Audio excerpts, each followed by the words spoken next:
Hello, everybody. This is Gerald Salenti, and it's Wednesday, January 29th, 2025.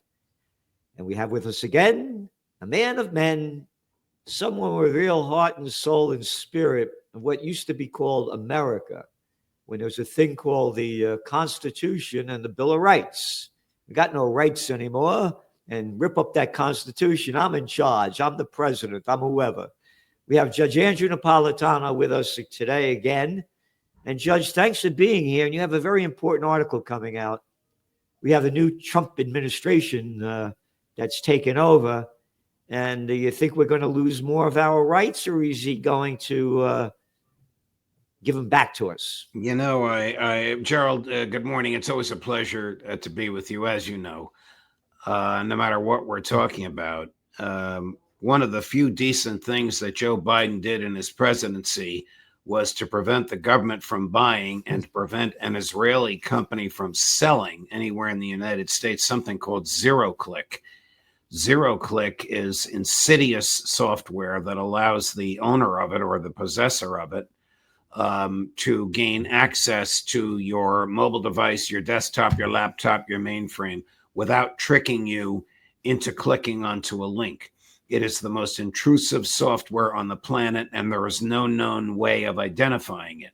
Stated differently, if somebody has zero-click and has your ID number, they can download the entire contents of your digital device without you even knowing about it. When Biden learned that the FBI under Trump had purchased this, he ordered them not to use it. He told Congress, he did exactly the right thing. Congress called Chris Wray in, then the director of the FBI. He said, well, we didn't buy it to use it. We bought it to see how it worked. Nobody believed when he said it, but the FBI agreed not to use it. The Israeli people wouldn't take it back. So the FBI, you ready for this? It sounds like Tony Soprano. The FBI stored it in a warehouse in New Jersey, where it's still there. Fast forward to Trump's reelection.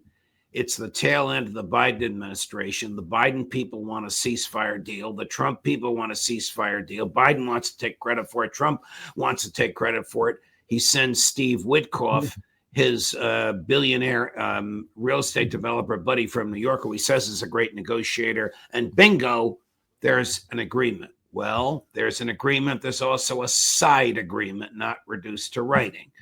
And according to Israeli sources and openly discussed in the American and Israeli intelligence communities, the side deal is, you guessed it, the Israelis can resume selling zero-click.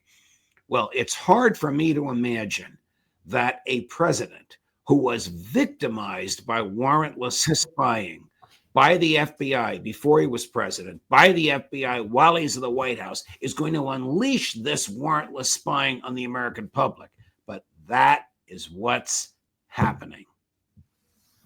You have an article coming out tomorrow, A Republic of Spies. And of course, you're right about this. And about the deal that he made with Netanyahu. And you go on to discuss that this was never a part of America until after World War II. We did not engage in spying except during wartime, which is perfectly understandable, absolutely constitutional, and certainly legal when we're spying on the enemy. Until 1947, when Harry Truman, with the support of Republicans and Democrats, turned us into a surveillance state by enacting the National Security Act of 1947, which founded the CIA and spawned the 17 other spying entities that the federal government now operates. But in order to get the votes, Gerald, of both Republicans and Democrats in the Congress, Truman and the drafters of the legislation had to make certain agreements. One, the CIA would never operate in the United States. Two, it would never be engaged in law enforcement in the United States. Three, it would only produce evidence from foreign sources.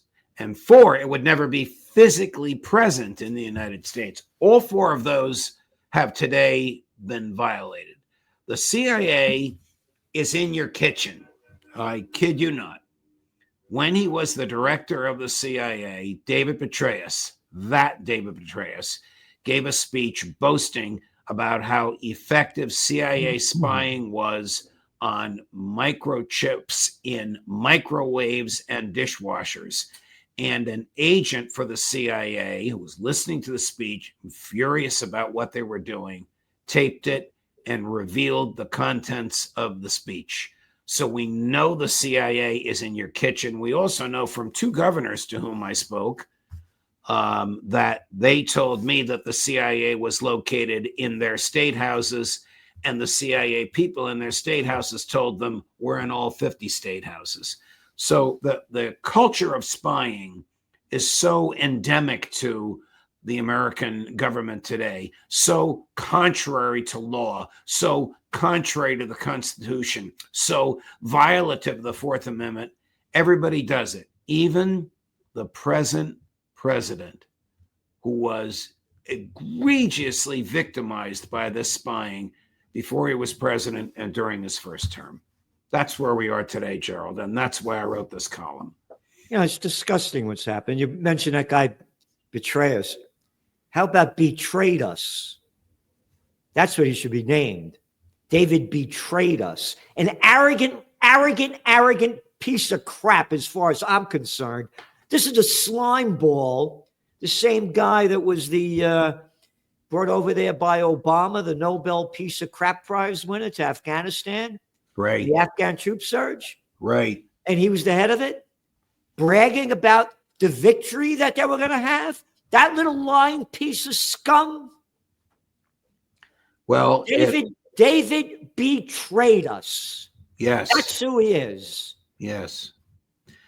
I'm sure he lived to regret to give that speech. In fact, 6 months later, he was no longer the director of the CIA, but it was very, very telling what he inadvertently revealed. I mean, when I wrote a piece about this back when he said this, it was called, "Is the CIA in Your Kitchen?" People at Fox thought I was crazy. What do you mean it's the CIA in their kitchen? I said, did you read the piece? No. Well, read the piece, because they're in your dishwasher and your microwave. Not, of course, physically there, but digitally there. Why do they need to be there? Why does the CIA need to know about the conversations that you and I and everybody watching and listening to us now have in our private homes? Why does the CIA know what conversations state governors are having? This one governor, I can tell you who it was because he's told the story. It was Jesse Ventura. His first day in office as the governor of Minnesota. Yeah, he's a good guy. His assistant said, "There's somebody here who wants to see you. We don't know who he is. He's got an office in the basement, says it's private." Ventura says, "I'm not afraid of him. Bring him in." You know, he's not supposed to see anybody alone, but this guy comes in, says, "I'm here from the Central Intelligence Agency." Ventura says, "Get the F out of here." And the guy says, "Okay, I'll leave, Governor, but my replacement will come and he or she will not introduce him or herself to you, and you won't know who it is." Yeah. So it's probably better off that you know that I'm here and know who I am. Are you guys everywhere? Well, we're in the other 49 state houses as well. Now, he told that story to me on air, so it's obviously public. I don't want to tell you who the other governor was, but he told me a similar story as well, that this other governor is no longer the governor of his state either.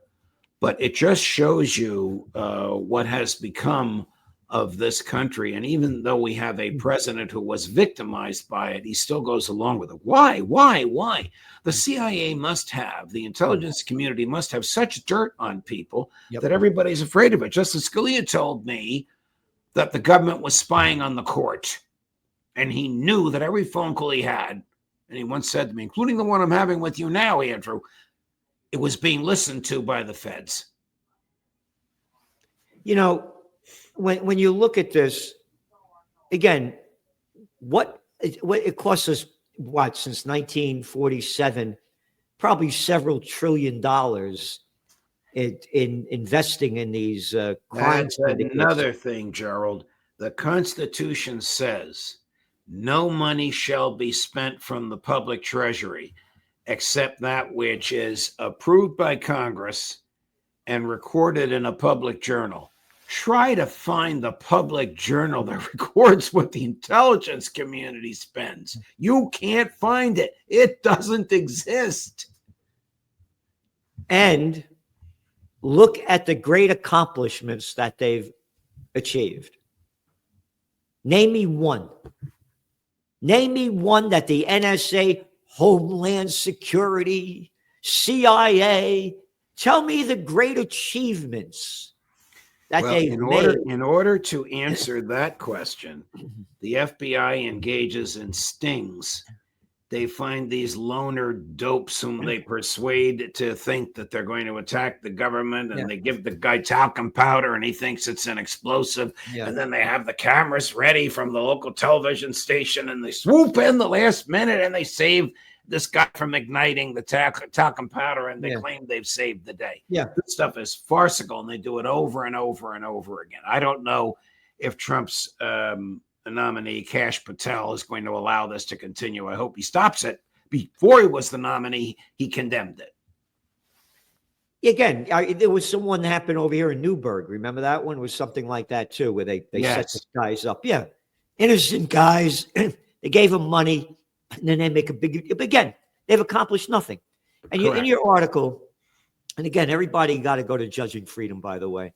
The people that Judge Napolitano has on, you're not going to find anywhere else what they talk about, how they talk about it, and the facts that they're giving, and the articles that he puts out. And the one that you're going about the whole CIA thing over here, and again, how it began. And it began, you say, we just helped Russia defeat Germany in World War II. And our Russian ally, which was bankrupt and had lost 27 million troops and civilians, suddenly became so strong it needed to be kept in check. And you go on to say how, they began this thing, and Truman in 1945 bombs away over Nagasaki and Hiroshima. One of his targets was a Roman Catholic cathedral. And, I'm thinking about this, about how they taught us to hate the Russians. And again, nobody, when you think about it, America won World War II. No, it was the Russians that defeated the Germans first after they killed almost 27 million. Right. And it was both of us, both countries together. But you remember when we were kids, how they taught us to hate the Russians? They had us hiding under a desk. Oh, God, I remember my second grade teacher demonizing Nikita Khrushchev as if he were a monster of some sort. And all he was trying to do was to keep those American missiles out of Turkey aimed at Moscow. Never heard that in the press. I didn't know about that until many, many years later. Remember they had us hiding under a desk? Yes, I in case remember an atom that. bomb went off. Yes. It scared the hell out of me. When I was a kid, every time I'd see an airplane, I was afraid. Yes. Imagine the stupidity, and it's the same imbeciles in charge, hiding under a desk in case an atom bomb goes off. It's going to make a damn difference if you're under a desk. We shouldn't laugh, because this technique imbued in generations of Americans a visceral hatred for Russia, yes, which now manifests itself in things like $260 billion of military equipment wasted in Ukraine, and 750,000 to 1 million Ukrainian young men slaughtered because of this type of hatred. Yeah. And so we again, laugh about the foolish things they taught us, but it worked. It terrified us. When I was in high school, when you're too big to go under the desk, they used to have us stand against the wall with our hands behind our back. And they're saying, and if you see a flash, don't look at it. If I see a flash, I'll be dust in seconds. Right. That was the stupidity of these arrogant pieces of scum. And they just keep selling more and more hatred. But you're talking about the Ukraine war. But listen, let's face it. Trump ended it. He said he was going to end it in 24 hours after he got elected, so it's over. So what are you talking about? This isn't the Ukraine war anymore. Still sending equipment there, and he's increasing the level of domestic spying. So the more things change, the more they stay the same. And where's Sadly, the outrage that he lied? He said he was going to end it in 24 hours. Then after he got elected, I'm going to end this war before I even get into office. oh, Gerald, this will aggravate you even more, even though I'm sure you know this. One of his earliest executive orders was to stop all foreign aid to all countries except Ukraine, Egypt, and Israel. Yep. I know it's in the Trends Journal this week. And again, look what's going on. And everything's going to be fine in Israel. They're just stealing more land. And this is they're going to. Israel says it will occupy southern Syria, quote, indefinitely. Wow. That just came out. Well, that is not consistent with either the ceasefire with Hezbollah or the ceasefire with Hamas. But what does Netanyahu care? I mean, he's a notorious liar. And murderer. Right. And visitor to the White House next week. Yeah. Oh, by the way, they also said in one of the articles I just read this morning that, and I'm totally supporting of it, Trump says to get all our American troops out of Syria. That would be great. Oh, but how are you going to steal the oil if you don't have the troops over there? You got to correct. But again, this whole thing in Lebanon, they've killed, by the way, since the ceasefire, they've killed over 100 Lebanese people, and they're not allowing the Lebanese to go back into southern Lebanon.